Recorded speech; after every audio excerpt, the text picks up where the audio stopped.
ಸರ್ವಾಧ್ಯಕ್ಷರ ನುಡಿಗಳಿಗಾಗಿ ಈ ಸಮಯ ಡಾಕ್ಟರ್ ರವೀಂದ್ರ ಬಟ್ಸೂರಿ ಅವರು ಚುಟುಕು ಸಾಹಿತ್ಯ ಸಮ್ಮೇಳನ 2026ರ ಸರ್ವಾಧ್ಯಕ್ಷರಾಗಿ ನಮ್ಮೆದುರಿಗೆ ಇದ್ದಾರೆ. ಸರ್ವಾಧ್ಯಕ್ಷರ ನುಡಿಗಳನ್ನು ಕೇಳುವಂತಹ ಸಮಯ ಇದು.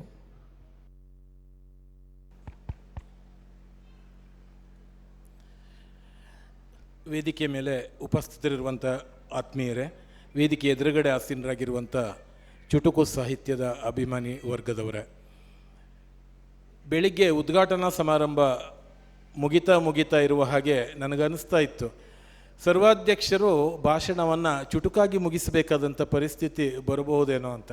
ಯಾಕಂದರೆ ಸಾಹಿತ್ಯ ಸಮ್ಮೇಳನಗಳಲ್ಲಿ ಅದು ಯಾವುದೇ ಇರ್ಬೋದು, ಸರ್ವಾಧ್ಯಕ್ಷರ ಭಾಷಣ ಸುಮಾರು 40ರಿಂದ 45 ನಿಮಿಷ ನಡೀತದೆ. ಅದಕ್ಕೆ ಮುಖ್ಯವಾದಂಥ ಒಂದು ಅವಕಾಶ ಸಿಗ್ತದೆ. ಆದರೆ ನಮ್ಮ ಈ ಚುಟುಕು ಸಾಹಿತ್ಯ ಸಮ್ಮೇಳನದಲ್ಲಿ ಭಾಷಣಗಳು ಚುಟುಕಾಗದೇ ಇದ್ದುದರಿಂದ ನಮ್ಮ ಕಾರ್ಯಕ್ರಮವನ್ನು ಸರ್ವಾಧ್ಯಕ್ಷರ ಮಾತಿನೊಂದಿಗೆ ಮುಕ್ತಾಯ ಮಾಡಲಿಕ್ಕೆ ಬೆಳಗ್ಗೆ ಸಾಧ್ಯ ಆಗಲಿಲ್ಲ. ಯಾಕಂದರೆ ಇವತ್ತು ಜ್ಞಾನದ ಹಸಿವು ಹೆಚ್ಚಿರಬೇಕು, ನಮ್ಮೆಲ್ಲರಿಗೆ ಹೊಟ್ಟೆಯ ಹಸಿವು ಕಡಿಮೆ ಆಗಬೇಕು, ಜ್ಞಾನದ ಹಸಿವು ಹೆಚ್ಚಬೇಕು. ಆದರೆ ಇವತ್ತು ಏನಾಗಿದೆ ಅಂದರೆ, ನಾವು ಹೊಟ್ಟೆಯ ಹಸಿವನ್ನು ತಡೆದುಕೊಳ್ಳಲಿಕ್ಕೆ ನಮ್ಮಿಂದ ಸಾಧ್ಯ ಆಗೋದಿಲ್ಲ, ಜ್ಞಾನದ ಹಸಿವು ಕಡಿಮೆ ಆಗ್ತಾ ಇದೆ. ಅಂಥ ಸಂದರ್ಭದಲ್ಲಿ ನಾವು ಸಮಯಕ್ಕೆ ಸರಿಯಾಗಿ ಕಾರ್ಯಕ್ರಮವನ್ನು ಪರಿವರ್ತನೆ ಮಾಡಿಕೊಂಡು ಈಗ ಸರ್ವಾಧ್ಯಕ್ಷರ ಭಾಷಣಕ್ಕಾಗಿ ಗೋಷ್ಠಿಯಲ್ಲಿ ನಾನು ಬಂದು ನಿಂತಿದ್ದೇನೆ. ನಾನು ಯಾವಾಗಲೂ ಹೇಳೋದಿದೆ, ನಾನು ಹೇಳಬೇಕಾದುದನ್ನು ಇವತ್ತು ನಿಮ್ಮೆಲ್ಲರ ಕೈಯಲ್ಲಿ ಕೊಟ್ಟಿರುವಂಥ ಕುಮಟ ಮುಗ್ಗುಟ ಪುಸ್ತಕದಲ್ಲಿ ನಾನು ಸರ್ವಾಧ್ಯಕ್ಷರ ಭಾಷಣ ಮುದ್ರಿತ ಆಗಿದೆ. ಅದನ್ನು ನೀವೆಲ್ಲ ಮನೆಗೆ ಹೋಗಿ ಓದ್ತೀರಿ ಅಂತ ಭಾವಿಸಿದ್ದೇನೆ. ಹಾಗಾಗಿ ಮತ್ತೆ ಅದನ್ನು ಪ್ರಸ್ತಾಪ ಮಾಡಲಿಕ್ಕೆ ಹೋಗೋದಿಲ್ಲ. ಈ ಒಂದು ಪರಂಪರೆಯನ್ನು ಮುರಿದು ನೇರವಾಗಿ ಮಾತಾಡಲಿಕ್ಕೆ ಬಯಸ್ತೇನೆ, ಪುಸ್ತಕದಲ್ಲಿರುವುದನ್ನು ಓದಲಿಕ್ಕೆ ಬಯಸೋದಿಲ್ಲ.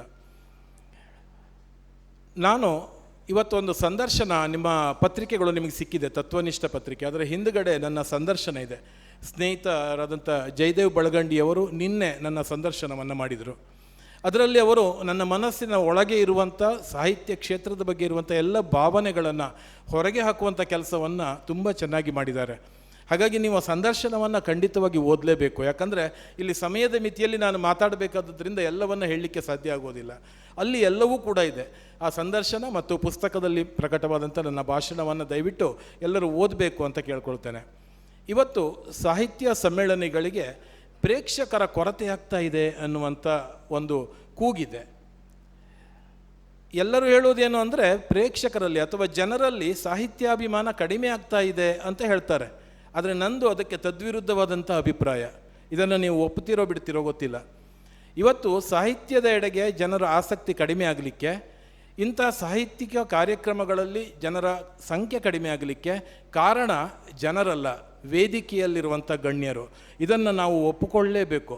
ಯಾಕಂದರೆ ಸಾಹಿತ್ಯಿಕ ಕಾರ್ಯಕ್ರಮಗಳು ಅಂದರೆ ಓತಪ್ರೋತವಾಗಿ ಮಾತನಾಡುವಂಥದ್ದು ಅಂತ ಭಾವನೆ ಬಂದುಬಿಟ್ಟಿದೆ. ಹೆಬ್ಬಾರಣ್ಣ ಯಾವಾಗಲೂ ಹೇಳ್ತಾ ಇರ್ತಾರೆ, ನಾವು ಎಷ್ಟು ಕಡಿಮೆ ಮಾತಾಡ್ತೇವೋ ಅಷ್ಟು ಪ್ರೇಕ್ಷಕರನ್ನು ಹೆಚ್ಚು ಎಳೀಲಿಕ್ಕೆ ಸಾಧ್ಯ ಆಗ್ತದೆ. ಕಡಿಮೆ ಮಾತಿನಲ್ಲಿ ಹೇಳಬೇಕಾದುದನ್ನು ಹೆಚ್ಚು ಹೆಚ್ಚು ಹೇಳುವಂಥದ್ದನ್ನು ನಾವು ರೂಢಿ ಮಾಡಿಕೊಳ್ಬೇಕು. ಚುಟುಕಿನ ಅರ್ಥವೇ ಅದು. ಮಹಾಗ್ರಂಥಗಳು ಹೇಳಬೇಕಾದದ್ದನ್ನು 4 ಸಾಲಿನಲ್ಲಿ ಹೇಳುವಂಥದ್ದು ಚುಟುಕು. ಹಾಗಾಗಿ ಅಂಥ ಚುಟುಕು ಸಮ್ಮೇಳನಗಳಲ್ಲಾದರೂ ನಮ್ಮ ಮಾತು ಚುಟುಕಾಗಿರಬೇಕು. ಅಂದರೆ ಮಾತ್ರ ಆ ಸಮ್ಮೇಳನಕ್ಕೆ ಅರ್ಥ ಇರ್ತದೆ. ಉದ್ದುದ್ದ ಭಾಷಣ ಮಾಡಿದರೆ ಖಂಡಿತವಾಗಿ ಸಮ್ಮೇಳನಗಳು ಅರ್ಥವನ್ನು ಕಳೆದುಕೊಳ್ತವೆ ಅನ್ನುವಂಥದ್ದು ನನ್ನ ನೇರವಾದಂಥ ಅಭಿಪ್ರಾಯ. ನಿಮಗೆಲ್ಲ ಕೆಲವರಿಗೆ ಬೇಜಾರಾಗ್ಬೋದು ಹೀಗೆ ಹೇಳಿದರೆ, ಆದರೆ ಇದು ಖಂಡಿತ ಇದು ಪ್ರೇಕ್ಷಕರ ಅಭಿಪ್ರಾಯ ಕೂಡ ಹೌದು ಅಂತ ನಾನು ಭಾವಿಸ್ತೇನೆ. ಇನ್ನು ಚುಟುಕು ಸಾಹಿತ್ಯದ ಬಗ್ಗೆ ಇವತ್ತು ಯುವಜನತೆ ಕೂಡ ಆಕರ್ಷಿತರಾಗ್ತಾ ಇದ್ದಾರೆ. ನಾವು ಈ ಸಮ್ಮೇಳನಕ್ಕೆ ಚುಟುಕನ್ನು ಜಿಲ್ಲೆಯಾದ್ಯಂತ ಎಲ್ಲ ಕವಿಗಳಿಂದ ಆಮಂತ್ರಿಸಿದಾಗ 52 ಜನ ಚುಟುಕುಗಳನ್ನು ಕಳಿಸಿದರು. ನಮಗೆ ತುಂಬ ಖುಷಿಯಾಯಿತು. ನಮಗೆ ಪುಸ್ತಕವನ್ನು ಪ್ರಿಂಟ್ ಮಾಡಬೇಕು ಅಂತ ನಿರ್ಣಯ ಮಾಡಿದ್ವಿ, ಪುಸ್ತಕವನ್ನು ಮುದ್ರಿಸಿದ್ದೇವೆ. ಸರ್ವಾಧ್ಯಕ್ಷರ ಭಾಷಣದ ಜೊತೆಗೆ ಜಿಲ್ಲೆಯ ಎಲ್ಲ ಕಡೆಯಿಂದ ಬಂದಂಥ ಚುಟುಕುಗಳನ್ನು ಕೂಡ ಮುದ್ರಿಸಿ ಅದರಲ್ಲಿ ಪ್ರಕಟಿಸಿದ್ದೇವೆ. ಹಾಗೇಳಿ ಅದರಲ್ಲಿ ಕಾಳುಗಳು ಇವೆ, ಜೊಳ್ಳುಗಳು ಇವೆ, ಇಲ್ಲ ಅಂತಲ್ಲ. ಆದರೆ ನಾವು ಅದನ್ನು ಜೊಳ್ಳು ಎಂದು ಕರೀಲಿಕ್ಕೆ ಸಾಧ್ಯ ಇಲ್ಲ. ಯಾಕಂದರೆ ಬರೆಯುವ ಒಂದು ಪರಿಪಾಠವನ್ನು ಬೆಳೆಸ್ಕೊಂಡ್ರಲ್ಲ ಅಷ್ಟು ಜನ, ಅದಕ್ಕೆ ನಾವು ಹೆಮ್ಮೆ ಪಡಬೇಕು. ಆಮೇಲೆ ಕ್ರಮೇಣವಾಗಿ ಅದು ಪಾಲಿಷ್ ಆಗ್ತಾ ಅದು ಚುಟುಕು ಒಂದು ಮಟ್ಟವನ್ನು ತಲುಪಲಿಕ್ಕೆ ಸಾಧ್ಯ ಆಗ್ತದೆ, ಗುಣಮಟ್ಟವನ್ನು ಕೊಡಲಿಕ್ಕೆ ಸಾಧ್ಯ ಆಗ್ತದೆ. ಹಾಗಾಗಿ ಬರೆಯುವವರಿಗೆ ಪ್ರೋತ್ಸಾಹ ನೀಡುವ, ಅಲ್ಲಿ ನೋಡು ಚಂದಿರ ಇಲ್ಲಿ ನೋಡು ಮಂದಿರ ಅಂತ ಬರೀತಾರೆ ಸ್ಟಾರ್ಟಿಂಗ್ ಬರೆಯುವಾಗ. ಪ್ರಾರಂಭದಲ್ಲಿ ಚುಟುಕನ್ನು ಬರೆಯುವವರು ಹಾಗೆ ಬರೆಯೋದು. ಆದರೆ ನಾವು ಅದನ್ನು ಸಹಿಸ್ಕೊಳ್ಬೇಕು, ಅವರ ಬೆನ್ನು ತಟ್ಟಬೇಕು. ಅದನ್ನು ನಾವು ವಿಮರ್ಶೆ ಮಾಡದೆ ಅವರು ಬರೀಲಿಕ್ಕೆ ತೊಡಗಿಸಿಕೊಂಡ್ರಲ್ಲ ಅಂಥೇಳಿ ಅವರಿಗೆ ಮಾರ್ಗದರ್ಶನವನ್ನು ನೀಡಿದರೆ ಖಂಡಿತವಾಗಿ ಮುಂದಿನ ದಿನದಲ್ಲಿ ಉತ್ತಮ ಚುಟುಕುಗಳನ್ನು ನಾವು ನೋಡಲಿಕ್ಕೆ ಅವರಿಂದ ಪಡೀಲಿಕ್ಕೆ ಸಾಧ್ಯ ಇದೆ. ಅಂತಹ ಒಂದು ದಿನಗಳು ಬರಲಿ. ಎಲ್ಲವೂ ಕೂಡ ಕಾಳೇ ಆಗಲಿ, ಈ ಜೊಳ್ಳಿದ್ದದ್ದು ಕೂಡ ಕಾಳಾಗಲಿ, ಚುಟುಕು ಸಾಹಿತ್ಯ ಮತ್ತಷ್ಟು ಬೆಳೆಯಲಿ ಅನ್ನುವಂಥ ಹಾರೈಕೆಯನ್ನು ನಾನು ಮಾಡ್ತೇನೆ. ನಿಮಗೆಲ್ಲ ಆಶ್ಚರ್ಯ ಆಗ್ಬೋದು, ಸರ್ವಾಧ್ಯಕ್ಷರ ಭಾಷಣದಲ್ಲಿ ನಾನು ಎಲ್ಲಿ ಕೂಡ ದಿನಕರ ದೇಸಾಯಿಯವರ ಉದಾಹರಣೆಯನ್ನಾಗಲಿ, ವಿಡಂಬಾರಿಯವರದ್ದಾಗಲಿ, ವಿ ಜಿ ಭಟ್ರದ್ದಾಗಲಿ ಅಥವಾ ಯಾರದ್ದನ್ನೇ ಆಗಲಿ ನಾನು ಅಲ್ಲಿ ಉಲ್ಲೇಖವನ್ನೇ ಮಾಡಿಲ್ಲ.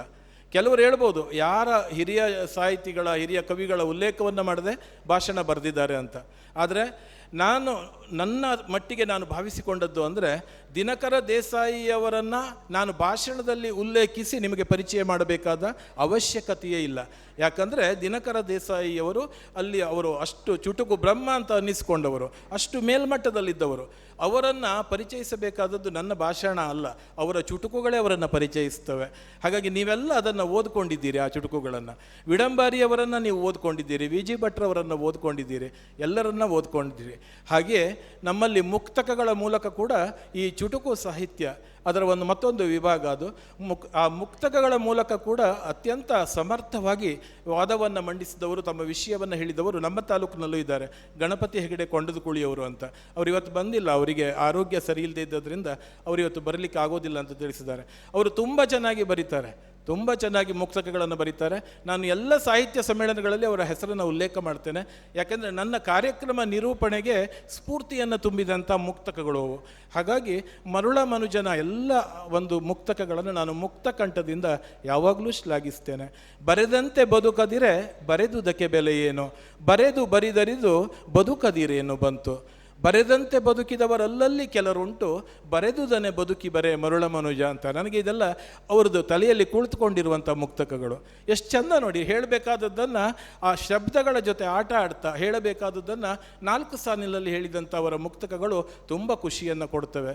ಬರೆದಂತೆ ಬದುಕಿದವರು ಇವತ್ತು ಕ್ಷೇತ್ರದಲ್ಲಿ ಬಹಳ ಕಡಿಮೆ, ಬದುಕಿದಂತೆ ಬರೆದವರು ಕಡಿಮೆ. ಬರೆಯುವುದೊಂದು, ಬದುಕುವುದು ಒಂದು ರೀತಿಯಲ್ಲಿ. ಆ ರೀತಿಯಲ್ಲಿ ಆಗಬಾರ್ದು. ನಮ್ಮ ಬದುಕು ಮತ್ತು ಬರಹ ಎರಡೂ ಕೂಡ ಒಂದೇ ಇರಬೇಕು ಎನ್ನುವಂಥದ್ದು ನಮ್ಮ ಈ ಮುಕ್ತಕಗಳಲ್ಲಿ ಅವರು ಆಶಯವನ್ನು ವ್ಯಕ್ತಪಡಿಸ್ತಾರೆ. ಆ ರೀತಿ ಈ ಚುಟುಕುಗಳು ಅಂದರೆ 4 ಸಾಲಿನಲ್ಲಿ ಹೇಳಬೇಕಾದುದನ್ನು ಹೇಳಿ ಸಮಾಜಕ್ಕೊಂದು ಸಂದೇಶವನ್ನು ಕೊಡುವಂಥ ಇದನ್ನು ನೀವು ರೂಢಿಸ್ಕೊಳ್ಬೇಕು ಚುಟುಕನ್ನು ಬರೆಯುವವರು. ಶಬ್ದಗಳ ಜೊತೆ ಆಟ ಆಡ್ಲಿಕ್ಕೆ ಹೋಗಿ, ಪ್ರಾಸಗಳ ಜೊತೆ ಆಟ ಆಡ್ಲಿಕ್ಕೆ ಹೋಗಿ, ಪ್ರಾಸಕ್ಕಾಗಿ ನೀವು ತ್ರಾಸು ತಗೊಂಡು ಬರೆಯುವುದು ಅದು ನಿಜವಾಗಿಯೂ ಚುಟುಕಾಗೋದಿಲ್ಲ. ಹಾಗಾಗಿ ಮೊದಲು ಓದಬೇಕು.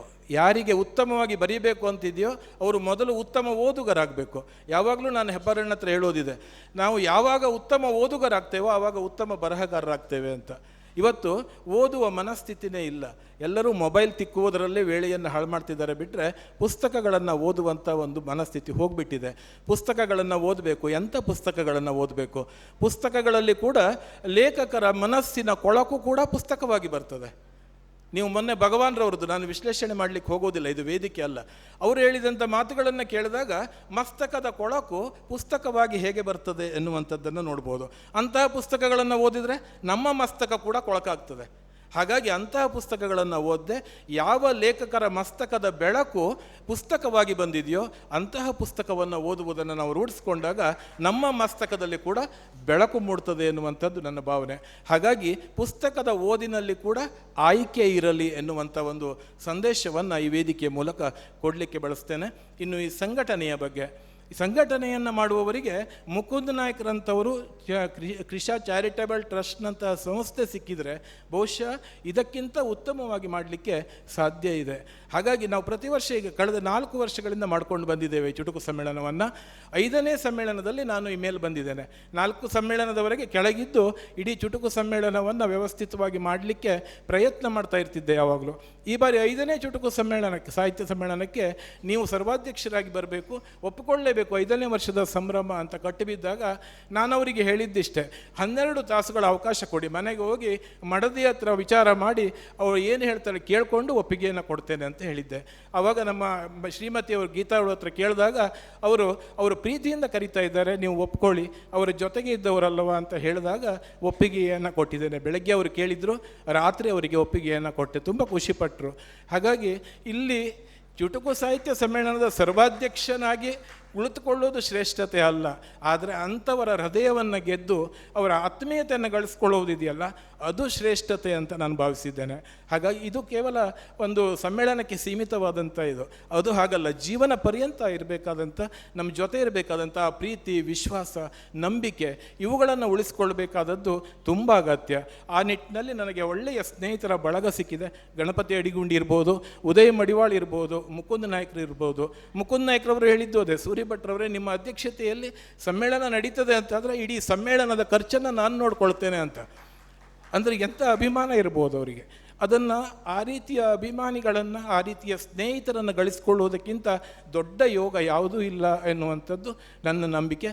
ಹಾಗಾಗಿ ನೀವೆಲ್ಲ ಯಾರೂ ಕೂಡ ಈ ಕಾಡುವುದನ್ನು, ನಾನು ಎಲ್ಲ ಕಡೆ ಭಾಷಣದಲ್ಲಿ ಹೇಳೋದಿದೆ, ಕಾಡುವುದನ್ನು ಕಲಿಸುವವರು ಬೇಕಾದಷ್ಟು ಜನ ಇರ್ತಾರೆ, ಕೂಡುವುದನ್ನು ಕಲಿಸುವವರು ಯಾರೂ ಇರೋದಿಲ್ಲ. ಹಾಗೆ ನಾವು ಕೂಡುವುದನ್ನು ಕಲಿಬೇಕು, ಕೂಡಲಿಕ್ಕೆ ಕಲಿಸಬೇಕು. ಬೇರೆಯಾಗುವುದನ್ನು ಕಲಿಸಲಿಕ್ಕೆ ಬೇಕಾದಷ್ಟು ಜನ ಇದ್ದಾರೆ ನಮ್ಮನ್ನು ಬೇರೆ ಮಾಡಲಿಕ್ಕೆ. ಆದರೆ ನಮ್ಮಲ್ಲಿ ಪರಸ್ಪರ ಬೆರೆಯಲಿಕ್ಕೆ ಕಲಿಸುವವರು ಬಹಳ ಕಡಿಮೆ ಇದ್ದಾರೆ. ಹಾಗಾಗಿ ಬೇರೆಯಾಗದೆ ಬೆರೆಯುವುದನ್ನು ನಾವು ಕಲಿಬೇಕು. ಆ ರೀತಿಯಲ್ಲಿ ನಾವು ಪರಸ್ಪರ ಬೆರೆತು ಬಾಳೋಣ. ಸುಖ, ಸಂತೋಷ, ನೆಮ್ಮದಿ ನಮ್ಮೆಲ್ಲರ ಬಾಳಿನಲ್ಲಿರಲಿ. ಈ ಸಾಹಿತ್ಯಿಕ ಚಟುವಟಿಕೆಗಳು ನಿಮ್ಗೆ ಅನಿಸ್ಬೋದು, ಒಂದು ಆದಿತ್ಯವಾರ ಹಾಳಾಗೋಯ್ತು, ನನಗೆ ಎಷ್ಟೆಲ್ಲ ಕೆಲಸ ಇತ್ತು ಮನೆಯಲ್ಲಿ ಅಂತೇಳಿ. ಆದರೆ ನಮ್ಮ ಮಾನಸಿಕ ನೆಮ್ಮದಿಗೆ ಇದು ಎಷ್ಟು ಕೆಲಸ ಕೊಡ್ತದೆ ಅಂದರೆ, ಬಹುಶಃ ನಾನು ನನ್ನ ಜೀವನದಲ್ಲಿ ಇರುವಷ್ಟು, ನನ್ನ ಜೀವನದ ಜಂಜಾಟದಲ್ಲಿ ನಾನು ಬಹುಶಃ ಇಷ್ಟು ನೆಮ್ಮದಿಯಿಂದ ಇರಲಿಕ್ಕೆ ಸಾಧ್ಯ ಆಗ್ತಾ ಇರಲಿಲ್ಲ. ನಾನಿವತ್ತು ಮನೆಯಿಂದ ಹೊರಗಡೆ ಇಂಥ ಚಟುವಟಿಕೆಗಳಲ್ಲಿ ಭಾಗವಹಿಸುವುದರಿಂದ ಮಾತ್ರ ಆ ನೆಮ್ಮದಿಯನ್ನು ಕಾಣಲಿಕ್ಕೆ ಸಾಧ್ಯ ಆಗಿದೆ. ಆ ನೆಮ್ಮದಿ ಮನೆಯಲ್ಲಿ ತಂದೆ ತಾಯಿಯರ ಸೇವೆಯನ್ನು ಮಾಡಲಿಕ್ಕೆ ನನಗೆ ಸಾಮರ್ಥ್ಯವನ್ನು ಕೊಟ್ಟಿದೆ ಅಂತ ನಾನು ಭಾವಿಸ್ತೇನೆ. ಆವಾಗ ಇವರು ಉಲ್ಲೇಖ ಮಾಡಿದರು, ತಂದೆ ತಾಯಿಯರ ಸೇವೆ ಮಾಡಿದರು ಅಂತ. ಕರ್ತವ್ಯ ಅದು, ಅದರಲ್ಲಿ ವಿಶೇಷತೆ ಏನಿಲ್ಲ. ನಾವು ಮಕ್ಕಳಾಗಿ ಅದನ್ನು ಮಾಡಬೇಕಾದಂಥದ್ದು ನಮ್ಮ ಕರ್ತವ್ಯ. ಆ ಕರ್ತವ್ಯವನ್ನು ಮಾಡ್ತಾ ಇದ್ದೇವೆ. ಇದು ಕೂಡ ನಮ್ಮ ಕರ್ತವ್ಯ. ಸಾಹಿತ್ಯ ಕ್ಷೇತ್ರದಲ್ಲಿ ಬೆಳೆಯುವಂಥ ಇವರನ್ನು ಬೆಳೆಸುವಂಥದ್ದು, ಅವರಿಗೆ ಬೆನ್ನೆಲುಬಾಗಿ ನಿಲ್ಲುವಂಥದ್ದು ನಮ್ಮ ಕರ್ತವ್ಯ. ಆ ಕರ್ತವ್ಯವನ್ನು ನಾವು ನಿರ್ವಹಿಸ್ತಾ ಇದ್ದೇವೆ. ಮುಂದಿನ ದಿನಗಳಲ್ಲಿ ಕೂಡ ನಿಮ್ಮೆಲ್ಲರ ಬೆಂಬಲ ಇದಕ್ಕಿರಲಿ. ಹೆಚ್ಚಿನ ಸಂಖ್ಯೆಯಲ್ಲಿ ನೀವು ನಿಮ್ಮವರು ಬಂದು ಈ ಸಾಹಿತ್ಯಿಕ ಚಟುವಟಿಕೆಗಳನ್ನು ಬೆಂಬಲಿಸಿ ಅನ್ನುವಂಥ ಮಾತನ್ನು ಹೇಳ್ತಾ, ಮತ್ತೊಮ್ಮೆ ಸಂಘಟನೆಯನ್ನು ಮಾಡಿದಂಥ ಉದಯ ಮಡಿವಾಳ್ರವರಿಗೂ, ಗಣಪತಿ ಅಡಿಗುಂಡಿಯವರಿಗೂ, ಸಹಾಯ ನೀಡಿದಂಥ ಮುಕುಂದ ನಾಯ್ಕರವರಿಗೂ ಹಾಗೂ ಎಲ್ಲ ತಂಡಕ್ಕೂ ನನ್ನ ಅನಂತ ಧನ್ಯವಾದವನ್ನು ಸಲ್ಲಿಸಿ ನನ್ನ ಮಾತನ್ನು ಮುಗಿಸ್ತೇನೆ. ನಮಸ್ಕಾರ.